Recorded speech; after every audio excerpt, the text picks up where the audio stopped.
Hi, Bulldogs. I'm Grant Cruz, and with me today is Hannah Detweiler. If you've seen the podcast, we're going to extrapolate a little bit more on Article 13 and the consequences from it personally.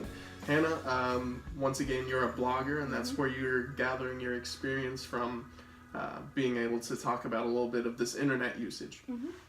So, I think the biggest parts of Article 13 that I think really needs the most focused on is the phrasing in it. I think laws, it's very important, the words and the grammar that are used in it. There's one piece of this bill that's being passed through the European Union that's very important, and it's word for word. Online content sharing service providers and right holders will cooperate in good faith in order to ensure that unauthorized protective works or other subject matter are not available on their services. So basically what that sentence is saying is that the rights holders of these copyright things and then the internet providers, so YouTube, Tumblr, Twitter, all those kinds of people, they're going to work together to make sure that copyright material is not on their websites. And that's fair, right, Hannah? Yeah, I think that's fair. But it's very vague. It's very vague. What does that even mean? What is in good faith? That's not any kind of a law term that I've ever heard before. Is in good faith mean they're going to add an extra moderator that's going to go through and search Twitter for any kind of Marvel picture, is Thanos snapping, they're going to immediately delete it? Or does that mean they're going to put tons and tons of bots on there and everything's going to get flagged? Something's going on in Tumblr right now that's a little similar to this situation, right, Hannah?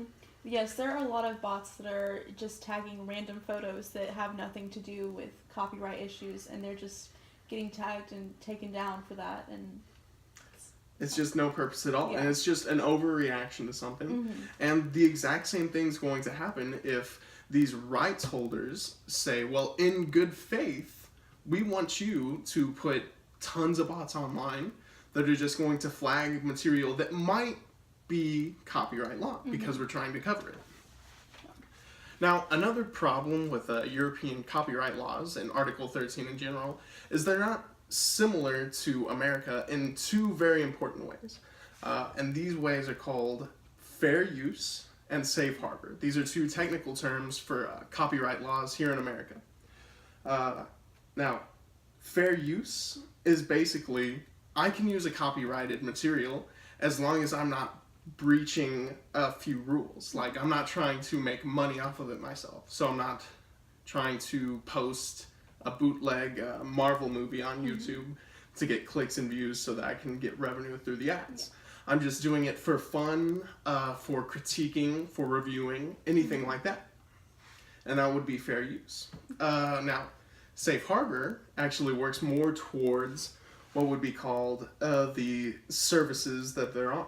So YouTube, even though there are occasionally bootleg movies on YouTube, YouTube isn't sued for copyright infringement because it's not actually YouTube who's doing the copyright infringement. And that's the most important thing that I think that's going on in this bill. Because basically, Hannah, what's going on is, if this article passes through, is that if YouTube has a bootleg movie over in Europe, they're going to get sued for it, as if they were the ones copywriting. And in good faith is not going to hold up in a court of law. You can't prove in good faith. There's no way to prove that. I mean, who are they going to side with? Yeah. The big business probably. Definitely. So, I mean, again, all of these things, even though they don't seem like they're going to affect us, they're going to have a ripple effect that's going to spread across from Europe to Asia to Africa to America. And everywhere. The internet's not just in one country, it's all throughout, so it's going to affect everywhere it touches.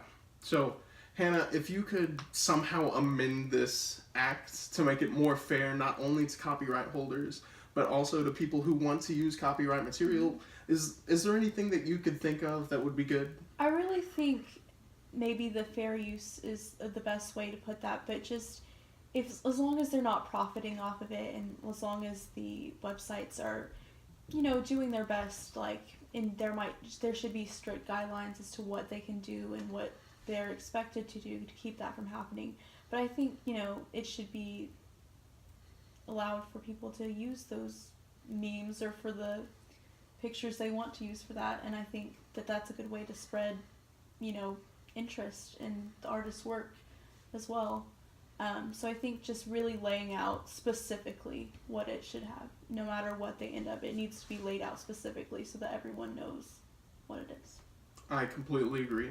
Right from the mouth of a blogger. Thank you, Bulldogs, for joining us today.